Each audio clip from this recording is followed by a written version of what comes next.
guys, it's Quana back again with another review, and today I'm reviewing American Horror Stories, episodes 1 and 2, Rubber Woman.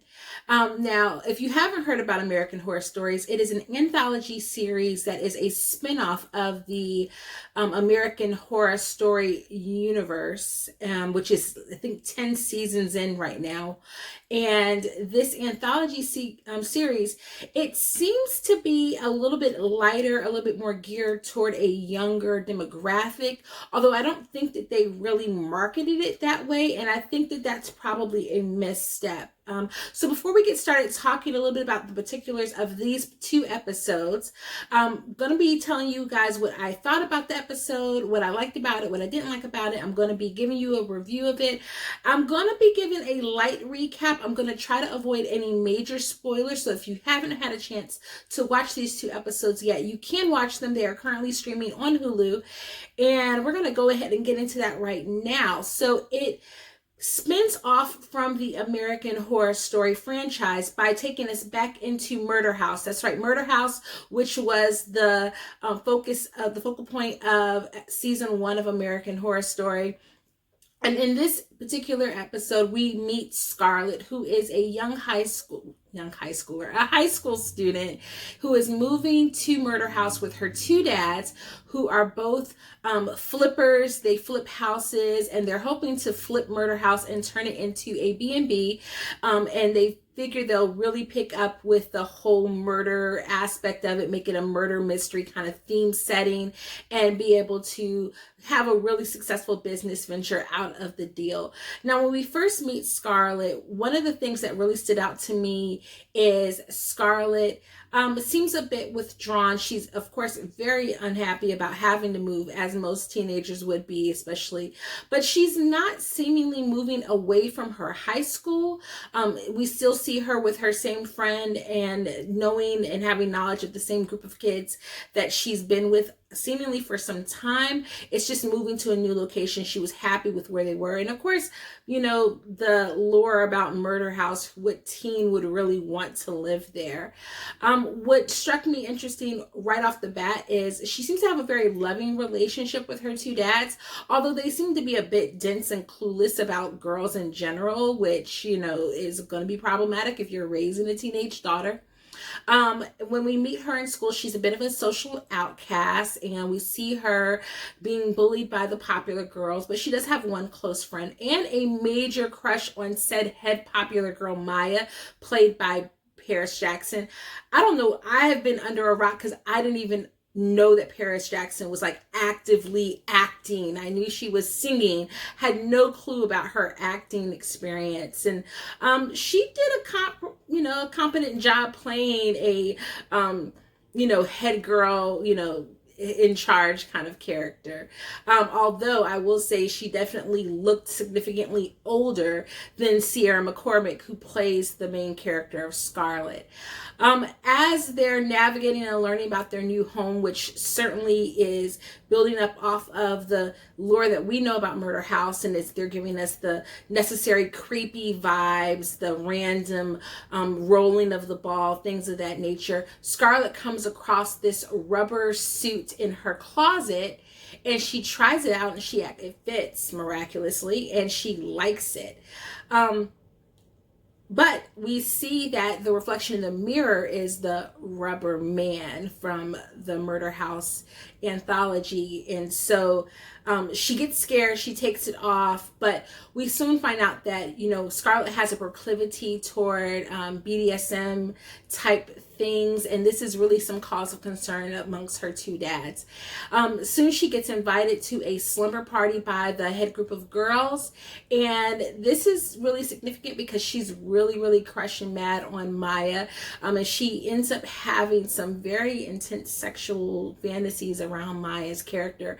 And we see that there's a larger conversation at play in this particular episode around the idea of fear and shame, that people aren't motivated by fear, according to Scarlett, but they're more motivated by shame or fear of shame, that it's not the things that scare them that are keeping people from living their best life. It's the fear of being ashamed by others. And we see that this is a major fear of Scarlett's. Soon Murder House kind of takes control of the family, starts to really influence Scarlett's behavior, and it culminates in some murderous activity in the last few minutes of the episode.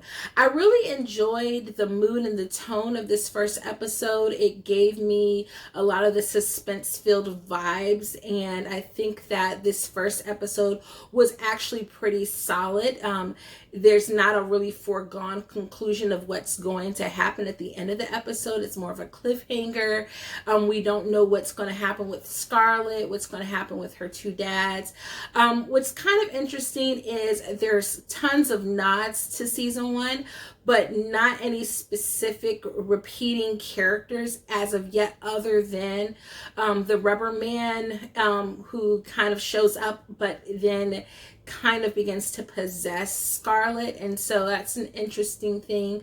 I think it's important that these first 2 episodes are kind of returning to Murder House, but at the same time, because the tone at times is so much more lighthearted than that first season, it feels as though it's kind of playing at American Horror Stories, like a dressed up version of it.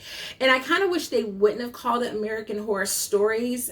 For one, it's really, really difficult to continue to say the name and to remember which version you're talking about. But also it feels as though this is really heavily geared toward a teen audience. And I wish they would have just called it Teen American Horror Stories or something along those lines.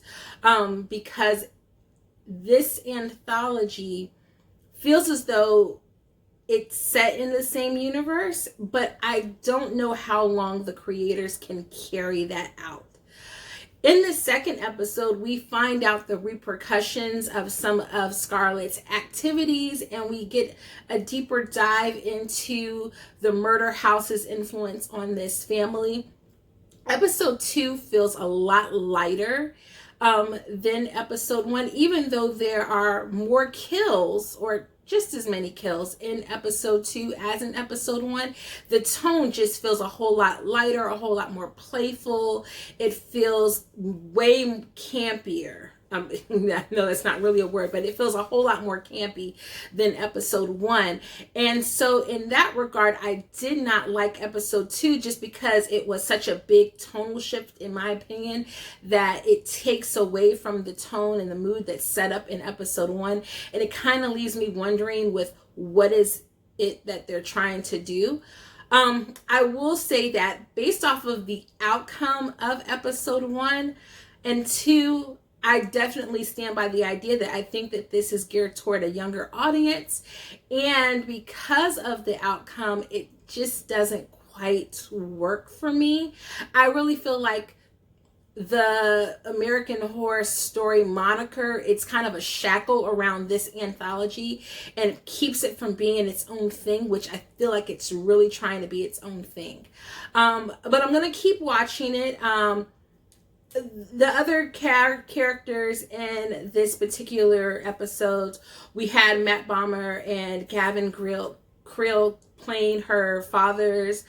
I didn't really care for them. Matt Bomer was okay at times, but I really didn't care for them or their relationship with Scarlett. It felt like it was very weird. At times they were trying to be so new agey, but then at other times they weren't really understanding where she was coming from in ways that were laughable, and felt like it really needed some female influence to say, hey, why is this the running joke that's going on? Still in 2021, that like her behavior is influenced by her cycle. Like, can we retire that mentality or heavily lean into it? Like, make it one or the other. But yeah, I'm going to keep watching the series. And so let me know down below in the comments if you've had a chance to watch American Horror Stories. What did you think about the first 2 episodes? Going forward, I probably will do more spoilery recaps. So I just wanted to do this first one as just kind of like a review of the series and my thoughts and impressions on it so far, but going forward I will do more deep dive into what happens. So let me know down below if you watched the series, and I'll see you in the next video. Toodles.